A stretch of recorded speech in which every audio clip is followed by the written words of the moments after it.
시간과 훌쩍 지난 아줌마입니다. 저나 남편이나 가난한 집안에서 태어나서 한 푼 두 푼 모아 동생들 공부시키고 집안 도와주다가 혼인신고만 한 채 살았어요. 젊어서 안 해본 일이 없었습니다. 남편은 돈 벌겠다며 사우디아라비아에 가서 막노동을 했고 저는 공장을 다니며 돈을 벌어야 했어요. 사이에 아들 하나를 두었는데 그나마 그 아들은 줄줄이 딸린 제 동생들이 힘을 모아 돌아가며 돌봐주어 어떻게 키우긴 했습니다. 그 덕에 제 아들은 늘 혼자였어요. 부모가 먹고 살기 바빠서 그 아이에게 그 흔한 형제 하나 만들어주지 못해 외롭게 키웠습니다. 아들에 대한 죄책감이 항상 가슴 한켠에 갖고 있어서 미안함에 아들이 원하는 건 웬만하면 해주려고 노력했어요. 남편과 제가 열심히 돈을 모았던 덕분에 저희는 쿱쿱하고 곰팡이 투성이었던 반지하에서 이사가 제법 살만한 곳으로 갔죠. 그게 무려 18년이나 걸렸습니다. 남편은 그 사이 사우디아라비아에서 번 돈으로 목욕탕 사업을 시작했고 운 때가 맞아 잘 풀려서 점차 큰 돈을 만지게 되었습니다. 남편은 어느 정도 먹고 살게 되자 거칠어진 손들을 맞잡으며 말하더군요. 이제 난 당신이 일을 그만두고 우리 정환이나 잘 키웠으면 좋겠어. 요새 보니까 나쁜 녀석들하고 어울리는 것 같은데 당신이 신경 좀 써줘. 저는 돈 버느라 미처 신경 못 써줬던 아들의 문제를 짚고 넘어가자 그제서야 뒤늦게 아들의 주변을 살피기 시작했고 남편의 말 맞다나 아들은 주변 나쁜 친구들과 어울리는 것 같더군요. 그걸 우연히 남편이 발견하고는 제게 얘기해줬던 것이었죠. 중학교 때까지만 해도 공부 잘하던 아이였는데 저는 아들의 마음을 돌이키기 위해 갖은 노력을 다했고 온갖 설득으로 아들의 방향을 제가 옳다 했던 누구나가 옳다 했던 길로 억지로 틀게 했습니다. 알고 보니 당시 한참 힙합이니 뭐니 춤을 추며 가수 꿈을 키우고 있었더군요. 회사 오디션도 보러 다녔는데 무지한 제가 그걸 몰랐습니다. 엄마, 저 이제 어린애 아니에요. 전 반드시 힙합 음악을 해서 유명한 가수가 될 거예요. 엄마 아빠가 그토록 쫓았던 돈 제가 성공해서 다 벌어줄게요. 제발 절 믿어주세요. 라고 큰소리 떵떵 쳤고 저는 결국 아들한테 두 손 두 발 다 들고 아들이 원하는 것을 시켜주기 위해 기왕하면 제대로 하길 바래서 그쪽 방면의 학원까지 수소문해서 거금을 들여 등록해주러 갔는데 갑자기 남편에게 심상찮은 전화가 왔습니다. 여보 미안해. 우리 전 재산 다 날아갈 것 같아. 당신이 그간 어떻게 살았는지 뻔히 아는데 내가 잘못해서 다 망쳐버렸어. 정말 미안해. 라며 심하게 흐느끼는데 그런 남편의 목소리는 생전 처음이었던지라 혹여 나쁜 생각이라도 할까봐 심장이 덜컥 내려앉았습니다. 그토록 승승장구했던 남편의 사업은 한순간에 폭삭 주저앉아 버렸고 남편의 말 맞다나 일궜던 사업은 당연히 넘어가 버려 저희 집마저 온통 빨간 딱지에 차압이 들어갔죠. 남편은 무책임하게도 가족들 앞에 설 면목이 없었는지 다시 원래대로 돌려놓겠다는 쪽지 한 장과 함께 호련히 자취를 감추고야 말았습니다.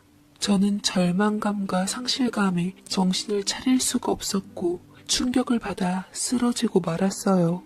병원에서 눈을 떴을 때는 제 동생들과 아들이 걱정스러운 얼굴로 절 바라보고 있었습니다.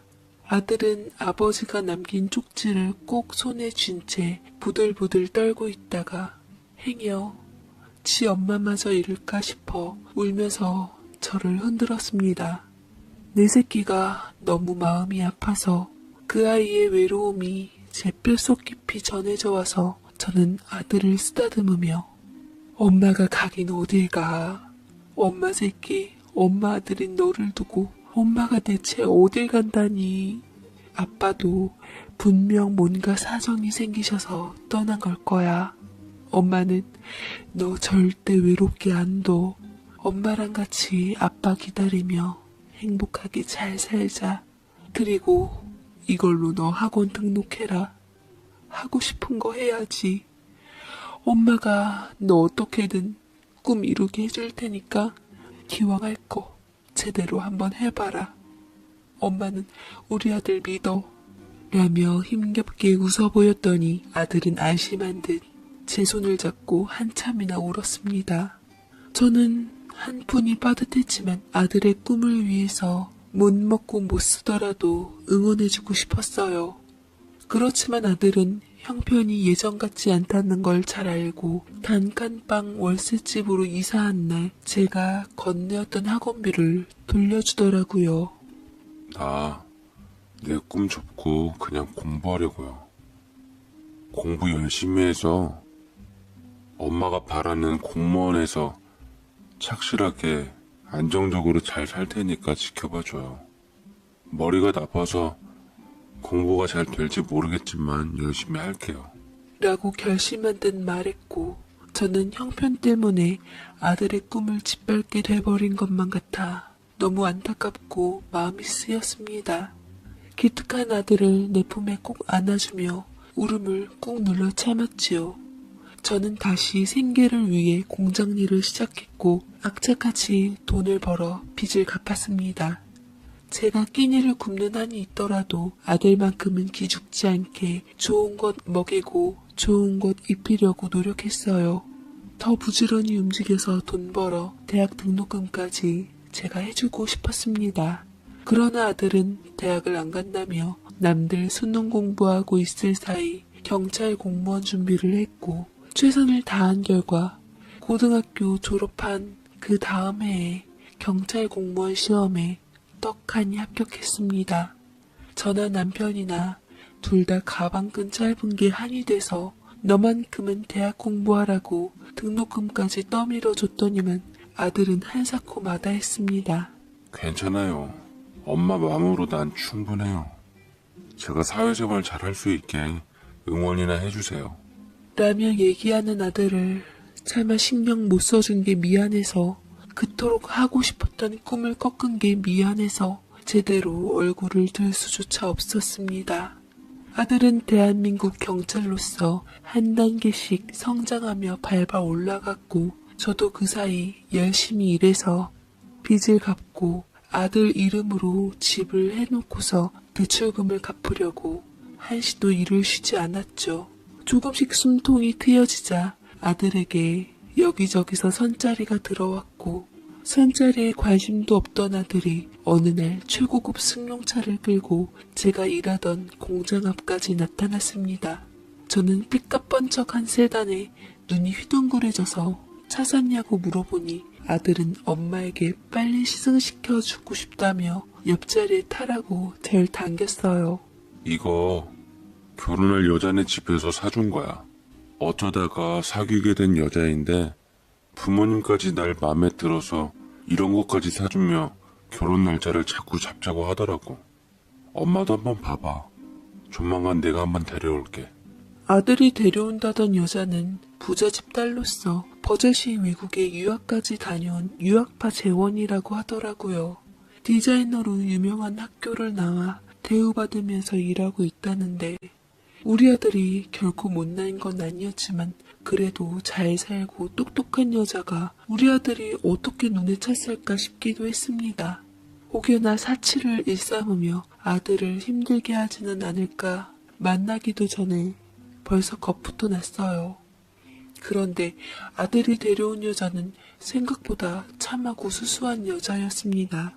디자이너라고 해서 화려할 줄만 알았더니만 단정한 스타일로 깔끔하게 와서는 제게 인사를 했습니다. 안녕하세요 어머니, 최지혜라고 합니다. 정한 씨가 누굴 닮아서 멋지나 했더니 어머님을 많이 닮은 것 같아요. 라고 입바른 소리까지 척척해가며 사람의 호감을 사는 법을 아는 여자였습니다. 아들과는 7개월 정도 교제했다는데 착하고 바르고 인성까지 좋다고 하더라고요. 자식을 보면 그 부모까지 알아본다고, 사돈어른은 넉넉한 사람이 혼수 예단하면 된다고, 제가 아들 앞으로 해준 집은 그냥 저더러 살라 하며 아들은 예비 처갓집에서 마련해준 아파트에서 살겠다더군요. 제가 홀어머니라고 멀리 가면 신경 쓰인다며 저와 멀리 떨어지지 않는 동네로 신혼집을 정했다 합니다. 하나부터 열까지 마음에 안 드는 구석이 없었던 며느리는 제 딸처럼 귀하게 여겨주고 싶었습니다. 상견례 때 사돈어른 내외는 제 앞에서 허리를 굽히시는데 하도 서로에게 예를 차리다 보니 머리가 바닥에 닿을 지경이었어요. 훈훈한 분위기 아래 아들의 결혼식은 마쳐졌고 저는 며느리가 저희 집에 올 때마다 귀한 손님 맞듯 대접하며 손끝에 물 하나 안 묻히게 했습니다. 그 아이는 큰 디자인 회사 직원이라고 했지만 실상은 프리랜서라고 하더라고요. 시간이 자유로웠던 애는 아들이 자주 어머니 좀 챙겨달란 말을 듣고 저희 집에 자주 들렀지만 때론 호의가 권리인 줄 안 듯 끼니 챙겨주는 식당쯤으로 생각하는 것 같았습니다. 어머니, 저 밥 차려주세요. 유전번에 어머니가 차린 해물찜이 딱 제 입맛에 맞더라고요. 얼마 전에 저희 부모님이 보내주신 꽃게랑 전복 아낌없이 넣으세요. 제가 잠시 눈 붙이고 있는 동안 다 해놓으세요. 라고 말하며 자연스럽게 방 안에 들어가는데 네, 딸이라고 생각하면 상관없지만 갑자기 획 태도가 바뀌니 그건 당황스럽더라고요. 처음에는 도우려는 신용이라도 했는데 시간이 지나자 차려주는 밥 먹고 손 하나 까딱 안 한 채 말도 없이 가버리기 일쑤였습니다. 그뿐만이 아니었어요. 제 앞에서 친구랑 버젓이 통화를 하는데 제 앞에서 한다는 말이 나 여기 시댁에 왔지. 이상하게 시자 붙으면 평소 쭈구리들이 며느리 앞에서는 왕이라도 되는 줄 안다니까. 확 세게 나가버리고 배째라고 해. 그 전에 남편부터 잘 구워 삶아야 되는 거 알지? 라고 말하며 절 아랑곳 않고 시댁을 나쁘게 말하는데 저도 시자라 그런지 참 거슬리더라고요. 하루는 제가 무릎이 아파서 아이고 다리야 이러고 부엌에서 일하다 주저앉아 버렸는데 행여나 지한테 병원비 덮어 씌우려는 줄 알았던지 모른 척하고 후딱 가버리는데 참 제가 친정부모라도 그랬겠나 싶어서 서운했습니다. 거기다 제게 허울뿐인 작은 가방을 하나 건네주고는 자기 이름으로 된 브랜드를 런칭하고 싶다며 대놓고 돈 내놓으라며 집 담보대출을 요구하기도 했는데 제가 처음 봤던 며느리와의 이미지와는 너무나도 달랐어요. 게다가 더 분통 터지는 건 모든 게 아들 앞에서 일어난 일이면 상관없겠는데 우리 아들이 있을 때는 꼭 부던을 떨며 제 앞에선 온갖 아양을 부리고는 천사표 며느리의 모습을 보여주더군요. 어머니! 다리 아프신데 부엌에서 그러시지 마시고 거실에서 TV라도 좀 보세요. 제가 늘 했던 것처럼 재료 손질이며 설거지까지 다 해놓을 테니까 어머니는 아무 염려 마세요. 라는데 저는 여느 모습이나 상관없었지만 한편으론 어이없을 지경이었습니다. 저는 꾹 눌러 참고 행여 아들 앞에서 무언할까 싶어 뒤에서 며느리를 불러 좋은 말로 조언을 해주었습니다. 아가야, 우리 아들 앞에서도 내게 편안히 하던 것처럼 하면 된다. 다 한 가족인데 너 편하게 있는다고 우리 아들이랑 내가 뭐라 하든 어차피 한 가족이니까 돈이 필요하면 내게 그럴 게 아니라 네 남편이랑 터놓고 얘기해보면 어떻겠니? 그런데 우습게도 며느리는 난데없이 눈이 돌아서는 기가 막힌 듯 저를 쏘아보다가 입을 다물며 밖으로 나가더라고요. 저야말로 뭔가 잘못했나 싶어 몇 번이나 돌이켜보며 신경 썼습니다만 딱히 무슨 말을 잘못했는지 감이 안 잡히더라고요. 그냥 말을 하지 말았어야 했나 싶기도 하고 저는 며느리가 걱정되어 아들에게 연락을 할까 말까 노심초사한 마음으로 발을 동동 구르고 있는데 느닷없이 바깥 사돈 어른이 제게 연락을 했습니다. 간만에 연락 온 사돈이라 좋게 받았는데 바깥 사돈은 잔뜩 날이 서 있더라고요. 지금 뭐 하자는 겁니까? 상견례 때는 우리 딸을 귀한 손님으로 대해주겠다면서 지금 결혼한 지가 얼마나 됐다고 벌써 시집살이를 시키려 들어요? 내가 그러라고 당신 옆에 집에서 보냈는 줄 알아요? 못 배우셔서 그런지 아주 가방 큰 짧은 티를 팍팍 내시네요. 이래서 사람이 배워야 한다니까. 요즘 어떤 세상인데. 저는 바깥 사돈이 무슨 오해를 하나 싶어 되도록 분위기를 풀고 가려 했지만 이미 귀다른 사돈에게 통할리 만무했습니다. 며느리나 바깥 사돈이나 이상하게 제 의도와는 다르게 자꾸만 절 몰고 가는 게 불쾌했어요. 특히나 말끝마다 남편이 실종된 걸 모두 다 제 탓으로 생트집을 잡고 집안이 형편없다고 들먹이는데 도저히 참을 수가 없어 저는 당장에 며느리한테 연락을 했습니다. 도대체 네 부모한테 나에 대해서 무슨 얘기를 어떻게 전했는지 말해보라며 다그쳤습니다. 근데 아들이 뺏어서 대신 받더라고요. 아들 역시 목소리가 썩 좋아 보이질 않았습니다. 어머니, 오늘은 그만하세요. 출근도 안 하고 어머니께 밉보였다며 억울하다고 내내 울고 있는데 계속 끼니도 굶고 안쓰러워 죽겠어요. 어머니를 잘 아니까 제가 뭐라 말씀을 드릴 순 없지만 아내가 많이 속상한 것 같아요. 아들은 제 신경을 거스를까봐 애둘러서 얘기했지만 느낌이 쎄하더군요. 저는 그 애를 직접 만나서 얘기를 해야겠다 싶어 신혼집으로 갔는데 때마침 바깥 사돈 어른들이랑 한자리에 모여 있더라고요. 제 아들 녀석은 무릎 꿇은 채 사돈 어른한테 죄송하다고 사죄하는 것 같았고 며느리는 온갖 피해자 코스프레하며 울고 있었네요. 기세등등하게 내 아들을 잡고 있는 사돈들을 보자 울컥 감정이 올라왔습니다. 지금 우리 아들 무릎 꿇려 놓으시고 뭐 하시는 거세요? 사위도 아들인데 너무 경우 없으신 거 아닌가요? 경우 찾으시는 양반이 어딜 남의 집 딸을 그런 식으로 함부로 대해? 우리 딸 왜 국물 먹고 잘 나가는 디자이너야. 딸이 하도 당신 아들 좋다 해서 결혼시켰는데 은혜를 원수로 갚아? 뭐예요? 이놈의 영감탱이가 뚫린 입이라고 어딜 감히 함부로. 저는 달려가서 바깥사돈의 멱살을 잡아 틀었고 역으로 안사돈에게 머리채를 잡히고 말았습니다. 이를 본 아들이 제 앞으로 와서 저를 보호했고 사돈과 며느리까지 합세해서 저희 모자에게 달려들었죠. 이에 당할 수밖에 없었습니다. 한잔 분풀이가 끝나자 바깥사돈은 숨을 고르게 하고 다시 한번 내 딸한테 못된 짓 하면 나 가만 안 있어. 라며 제게 온갖 험한 말을 하는데 서러움에 눈물이 나서 미치겠더라고요. 이럴 때 남편이라도 있었으면 든든하게 의지라도 됐을 텐데 어디서 막대 먹은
며느리와 사돈을 만나서 말꼬투리 하나 늘어졌고 이렇게 사람을 핍박을 해대는데 살 수가 없었습니다.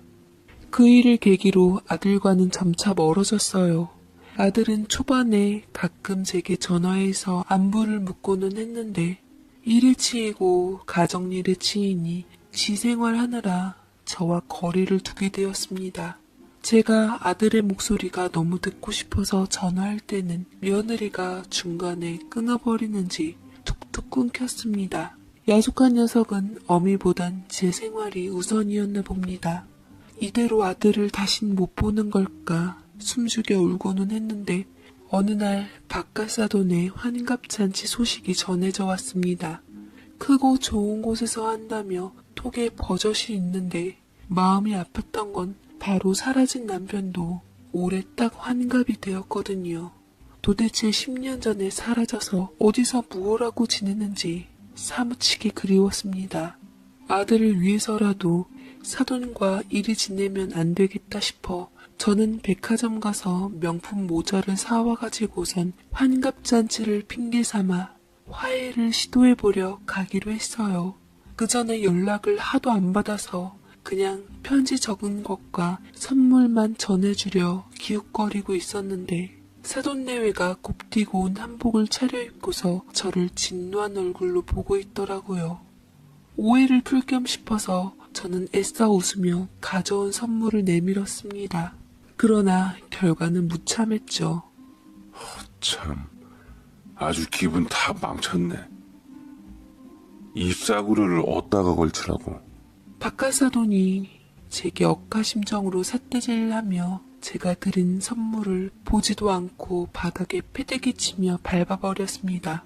제가 하도 심장이 벌렁벌렁해서 대체 이게 무슨 짓이냐고 기껏 화해를 청하려 온 사람의 성의를 무시해도 유분수지 어떻게 이럴 수가 있냐고 하자 많은 사람들 앞에서 저를 망신주며 비참하게 만든 사돈을 보며 그리고 초라한 제 모습을 지켜볼 아들의 얼굴을 봐서라도 그 자리에 저는 더 이상 있어서는 안 됐습니다. 입술을 지그시 깨물고는 이 사람들하고 더 이상 엮이면 안 되겠다는 생각이 들었어요. 저는 온몸이 떨리는 상태에서 간신히 정신을 치켜세우고는 자리에서 일어나 그 장소를 빠져나가려 할 때 그때 누군가가 영웅처럼 나타나서 그 바깥사돈 영감의 멱살을 잡아 틀었습니다. 그리고 다른 쪽에선 제 손을 잡아주는 이가 있었는데 바로 꿈에서도 그리워했던 제 아들이었어요. 저를 힘있게 부축하며 어깨를 잡는 아들의 큰 손이 미세하게 떨렸습니다. 그 와중에 뜬금포로 나타났던 번거지 모자를 깊숙이 눌러 쓴 남자는 바깥사돈과 함께 엎치락 뒤치락 하면서 육탄전을 벌였고 주변 사람들이 다급함에 경찰을 부르려고 하는데 바깥사돈은 불리한 와중에서도 필사적으로 경찰을 부르면 안 된다고 외치더군요. 근데 번거지 모자 남자가 뭔가 느낌이 낯이 익었습니다. 속이 시원할 정도로 타작을 벌이고 있는 사람을 보며 저는 이상한 예감에 다리에 힘이 풀려 주저앉았는데 순간 그의 모자가 벗겨지며 얼굴이 드러나고야 말았습니다. 네, 바로 그는 10년 전에 실종된 바로 내 남편이었던 거예요. 아들은 이미 알고 있는 듯 놀라 입을 다물지 못하는 저를 다독거려주며 묵묵히 보기만 했습니다. 내 남편은 기진맥진해버린 바깥사돈에게 떠나갈 듯 소리를 치더군요.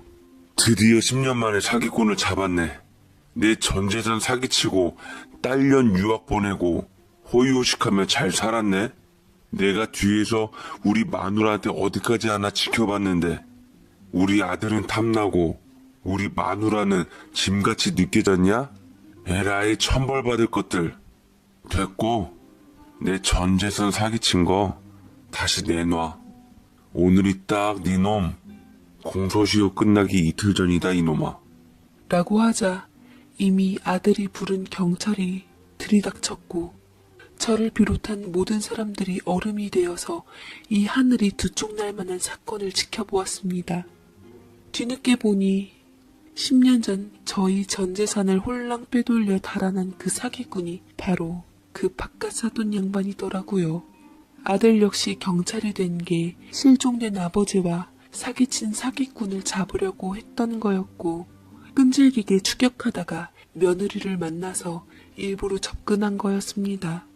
끝내는 사기꾼 주변을 배회하던 지 아버지와 재회했던 거고요. 모든 게 엉켜있던 퍼즐이 딱 맞아 떨어지며 저는 아들과 남편의 든든한 두 남자 밑에서 하염없이 눈물을 쏟아내야만 했습니다.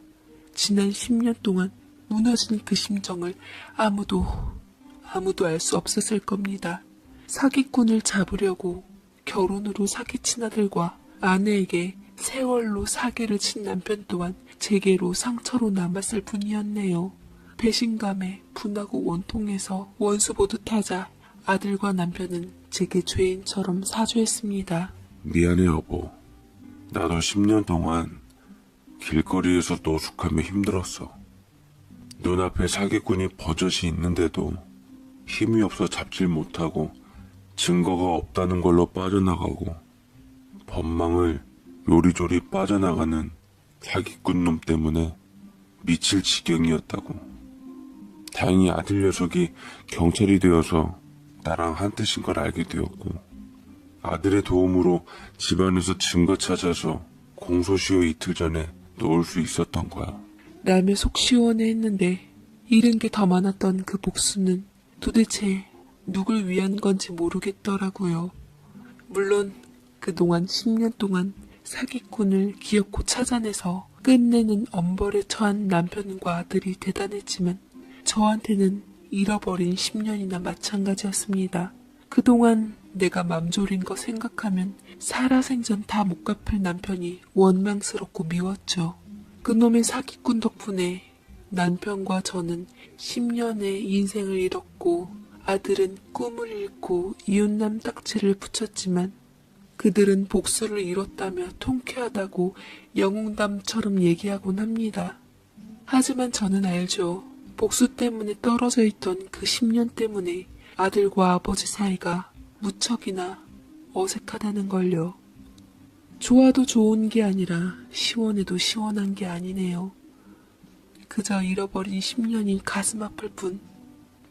아무튼 가족들이 모였으니 다시 한 걸음씩 새 출발을 해나가야겠죠. 부디 10년 동안 어긋났던 우리 가족이 다시 한번 화합하며 잘 살 수 있게 되길 바랍니다. 제 사연 읽어주셔서 감사합니다.